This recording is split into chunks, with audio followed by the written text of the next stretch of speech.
لوگ عزتوں کے ساتھ کھیلتے ہیں لیکن کسی کی عزت نہیں بچاتے ہیں. لوگ عزتوں کے ساتھ کھیلتے ہیں، عزتوں کو اچھالتے ہیں، کسی کی عزت کے اوپر کیچڑ اچھالتے ہیں لیکن کسی کی عزت کی دفاع نہیں کرتے. یہ نہیں بولتے نہیں میں آپ جو کہہ رہے ہیں غلط ہے، نہیں وہ بھائی ایسا نہیں ہے، نہیں اس کا باپ ایسا نہیں ہے، ایسا کوئی نہیں کہتا. ایک میں چار لگا کر کے بولتا ہے. سن لیجئے یہ فضیلت بھی ذرا سن لیجئے اور اپنے دل کے اندر بیٹھا کر کے جائیے.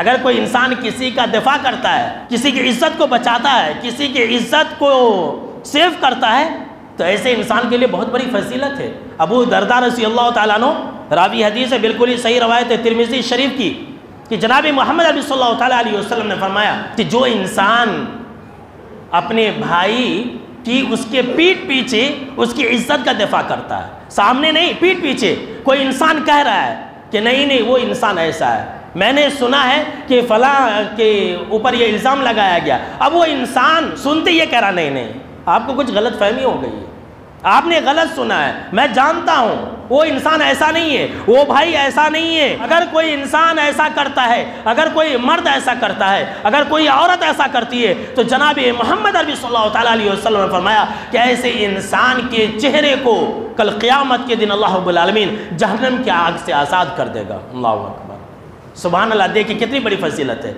عزت کا دفاع کیجئے، ایک دوسرے کی عزت کو بچائیے، اللہ آپ کو جہنم کی آگ سے بچائے گا. اور اگر عزتوں کے ساتھ کھیلیں گے تو اللہ رب العالمین دنیا و آخرت میں ذلیل اور رسوا کر دے گا. یہ بھی ہے حدیث کے اندر.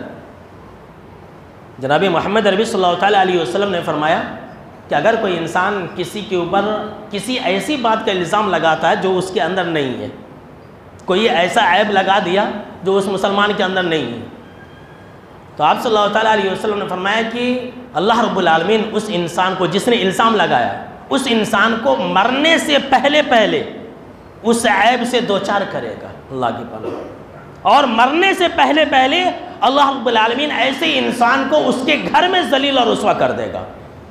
اس کے گھر میں بیوی بچوں کے سامنے میں اپنی اولاد کے سامنے میں اللہ رب العالمین ذلیل اور رسوا کر دے گا جو دوسروں کے اوپر بلا وجہ میں عیب اور الزام لگاتا ہے.